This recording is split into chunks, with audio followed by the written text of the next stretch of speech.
Before you judge me, listen to my story. I was a loyal wife, a hard-working mother, and I thought I had everything figured out. But the moment I asked my male colleague for one simple favor, my entire world shifted. What started as a harmless request turned into a secret I'll never forget.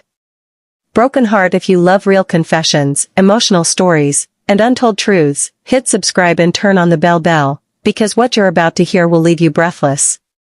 I've always believed that the smallest decisions often change the course of our lives. That belief became my reality the day I asked Daniel, my quiet, dependable colleague, for what I thought was a simple favor. At the time, it seemed harmless, almost insignificant. But that one request would stir up emotions I didn't even know still existed inside me. It was a rainy Wednesday morning. My husband, Martin, had left for another week-long business trip, something that had become routine over the years. We'd been married for 11 years, and somewhere between managing work, bills, and the kids' endless schedules, we had stopped really seeing each other. Our conversations had become functional, predictable. Did you pay the power bill? Don't forget Liam's soccer shoes.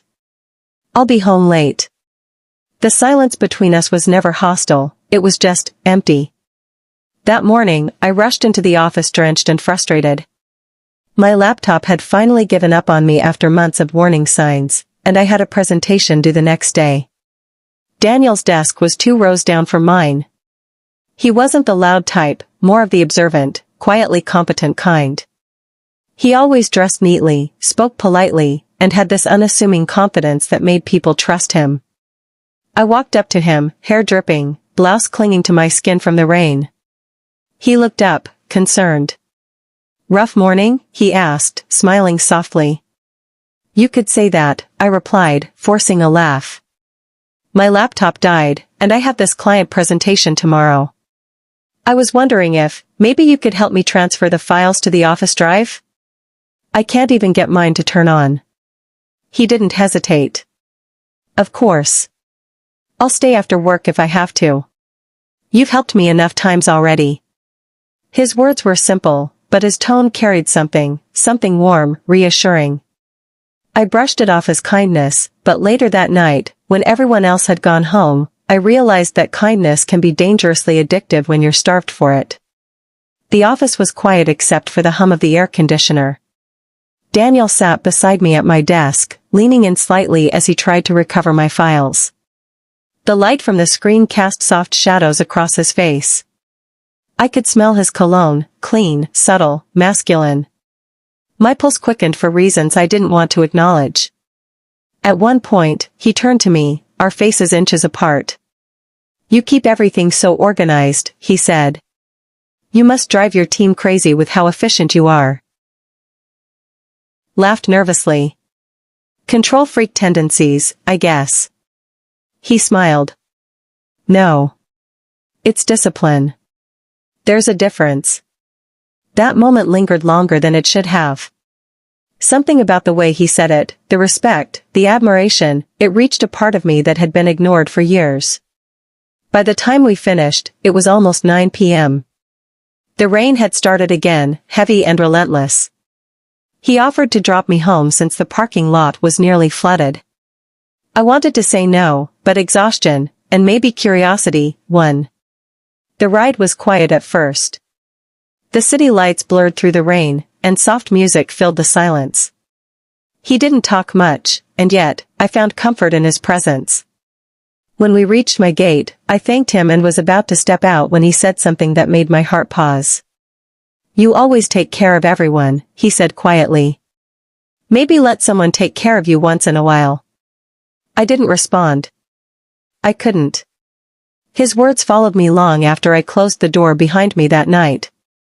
I leaned against it, drenched again, but this time not from the rain. That was the night everything began to change. I didn't know it then, but I had just opened a door I wouldn't be able to close. The following morning, I woke up with Daniel's words echoing in my mind, "Maybe let someone take care of you once in a while." It was strange how such a simple statement could unsettle me so deeply. I had been so used to managing everything, the home, the children, the schedules, the emotional void, that the idea of being cared for felt foreign. Almost dangerous. At work, I tried to act as if nothing had shifted inside me. But the moment I saw Daniel by the printer, I felt that quiet pull again. He greeted me with the same warm, steady smile, and I found myself smiling back longer than necessary. There was no flirtation, not really, just a kind of unspoken understanding, like two people who had accidentally discovered each other's loneliness. The day went by uneventfully, but that evening, when I returned home, I found myself checking my phone more often than usual. There was no reason to expect a message from him, and yet, part of me hoped. It came just after 8 p.m. Daniel, hey, just wanted to make sure your files are working fine. No issues? It was a harmless text. Professional. But my heart reacted like it wasn't. I typed back quickly, yes, everything works perfectly. Thank you again, you really saved me last night. His reply came almost instantly. You looked tired. Hope you got some rest. That wasn't professional. That was personal.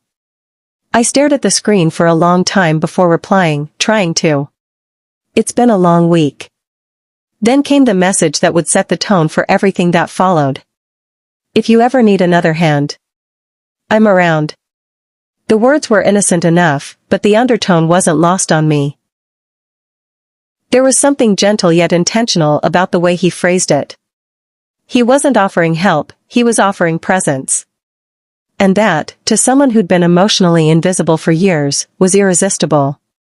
2 nights later, I was sitting at my dining table, surrounded by unopened mail and a pile of laundry that needed folding, when I heard a knock at the door. I wasn't expecting anyone. When I opened it, there he was, Daniel, holding a flash drive and a shy smile. Hey, he said, water dripping from his jacket. Sorry to drop by unannounced. You forgot one of the backup files on the office system. I thought you might need it for your meeting tomorrow. He could have easily emailed it. He didn't need to drive 30 minutes across town in the rain. But I didn't ask. I just stepped aside and said, come in. The air inside the house felt heavy with silence. He looked around, taking in the simple decor, the family photos, the faint scent of dinner that had gone cold. There was something vulnerable about having him in my space, the place where I wore no mask, where I was simply me. We stood there, unsure of what to say. Finally, I murmured, you didn't have to come all the way here.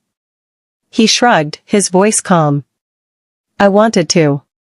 It was such a small sentence, but it carried weight.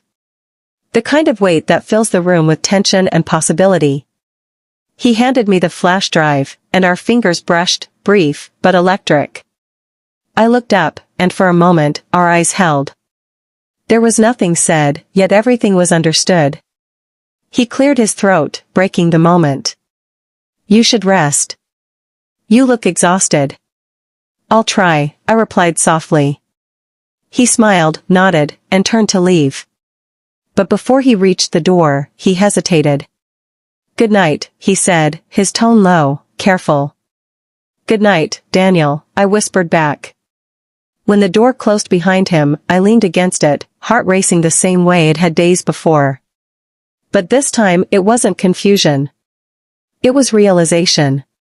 Something had begun, quietly, naturally, without intent, but it was growing. And the worst part? I didn't want to stop it.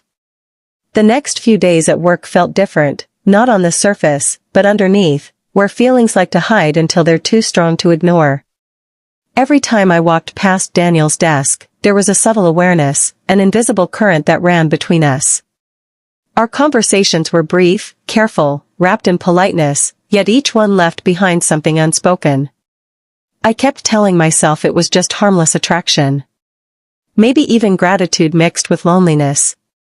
But the truth is, deep down, I knew it was more than that.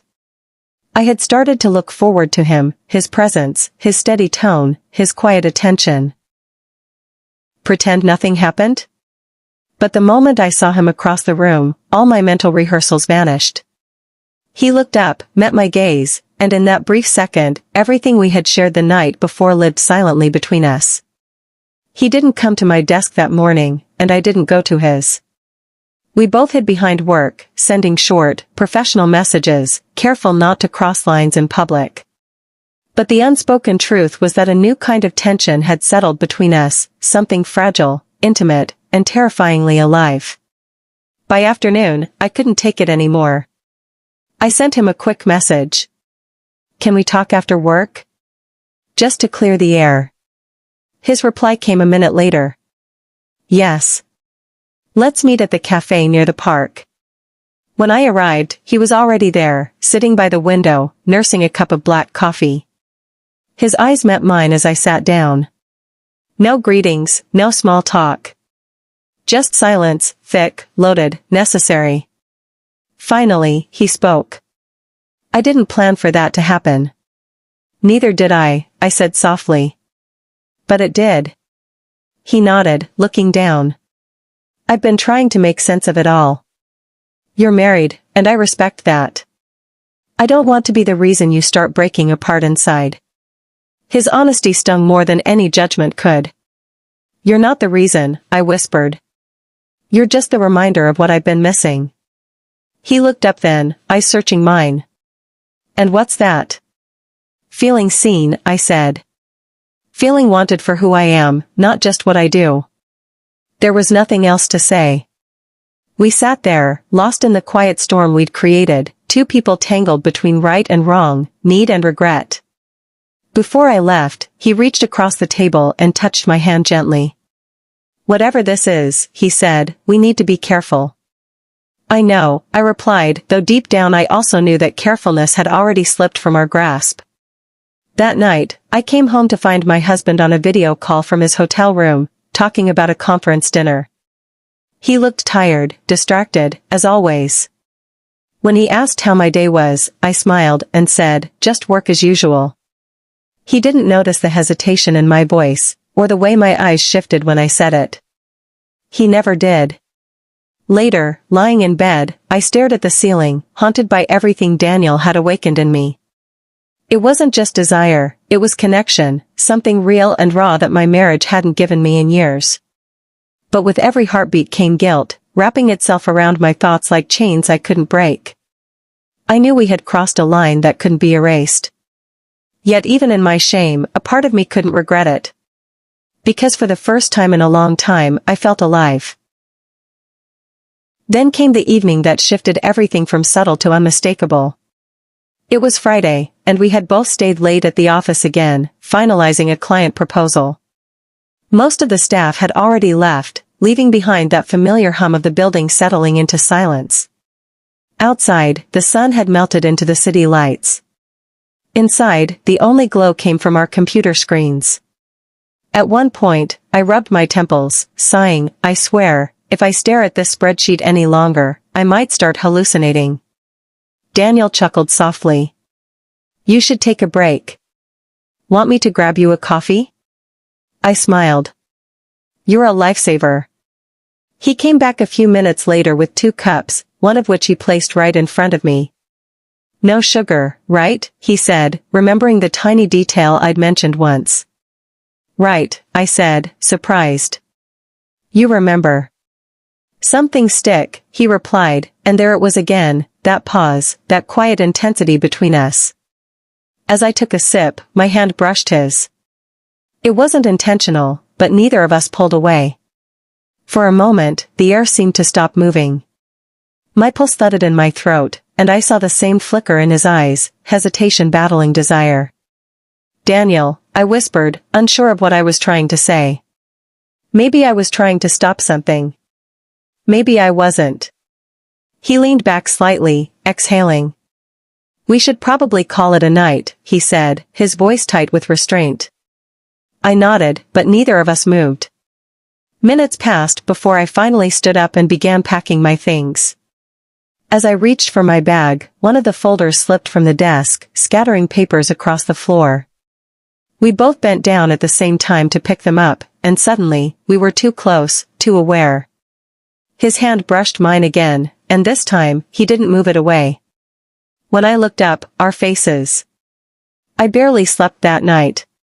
Every time I closed my eyes, fragments of that moment replayed in my mind, the look in Daniel's eyes, the silence that followed, the way our boundaries had blurred into something neither of us could take back. I wanted to convince myself it was just a moment of weakness, but the truth was deeper. It was the collision of years of emotional neglect, quiet longing, and one man's unexpected kindness. The next morning, I woke up early, my heart heavy and restless. The world outside looked the same, sunlight filtering through the curtains, birds singing on the balcony, but inside, everything had shifted. Guilt gnawed at me, yet beneath it was something equally strong, a dangerous warmth that refused to fade. When I walked into the office, I wasn't sure how to act. Should I avoid him? It's strange how life continues as if nothing happened, even when you feel like you're quietly falling apart inside. The following weeks were a blur of deadlines, client meetings, and quiet, stolen glances across the office that said everything we could never put into words. Daniel and I spoke less and less, not because the feelings had faded, but because they had become too heavy to carry openly. I thought that distance would help, that time would dull whatever it was we'd ignited. But it didn't. It only made the silence between us louder. Every time my phone buzzed, my heart reacted before my mind could. Every time I passed by his desk and pretended not to look, my chest tightened with guilt and longing. And every night, when my husband called from another city, talking about meetings and flight delays, I played the role I had perfected, the devoted wife, the reliable mother, the woman who had everything under control. But inside, I was a storm no one could see. One Friday evening, after most of the staff had gone, Daniel stopped by my desk. He didn't say anything at first, just stood there for a moment, his expression unreadable. Then quietly, he said, "Can we talk?" I nodded, though my hands trembled slightly as I gathered my things. We stepped outside into the fading light, where the city hummed softly in the background. We found a quiet spot by the parking lot, the same place where he'd once offered to drive me home. He took a deep breath. "I think I'm transferring to the branch in Abuja," he said. My heart sank. "What? Why?" "It's a promotion," he explained, forcing a small smile. "Better pay, new team, a clean slate." He paused before adding softly, "It's time I took it." For a moment, I couldn't speak. The air felt too thick, my thoughts too loud. "So this is it?" I asked finally. He looked at me with that calm, gentle expression I'd come to know so well. "It has to be." Tears pricked at my eyes, but I blinked them away. "You're doing the right thing," I said, even though the words tasted like loss. He stepped closer, close enough that I could feel his breath. "You don't deserve to feel invisible," he whispered. "You're more than you think you are." I swallowed hard. "And you reminded me of that." He smiled sadly. "Then I guess I did something right." There were no grand gestures, no lingering embrace, no dramatic farewell. Just two people standing under a dim street light, surrounded by the hum of a world that would never know what almost happened between them. He turned to leave, and I watched him walk away until the night swallowed him whole. I stood there long after, my heart heavy with gratitude and grief all at once. Because even though we never said it aloud, we both knew what it was, a connection that wasn't meant to last, but one that would never truly fade. That night, when I got home, I found a message from him waiting on my phone. Just a few words. "Take care of yourself. Always." I never replied. I couldn't. Some goodbyes don't need words. Now, months later, as I sit here writing this anonymously, I sometimes catch myself thinking about that rainy night, that first ride home, that quiet voice that told me I deserved more. I'm not proud of what happened, but I'm not ashamed either. Life doesn't always unfold neatly between right and wrong.